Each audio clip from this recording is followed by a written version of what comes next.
What's up, YouTube? I have a little quick reveal here. I bought actually four of these Donner Dollars, Texas Lottery Dollar Scratch Offs. And on my first one I scratched on 107, I hit a double, which is a sleigh.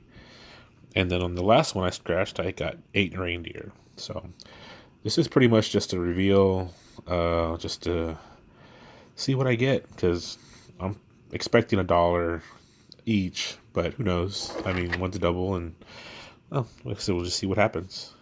All right, let's do the first one. Okay, little zeros, of course. So let's see, and of course it's $1. So $2, and let's hope this one is more than $1. But I'm assuming it's $1. So let's see. Little zeros. For $1. So I got $3, spent $4, so $1 loss, but can't win them all. So, anyways, just thought I'd share this with everybody. Y'all have a great night, and till I see y'all again.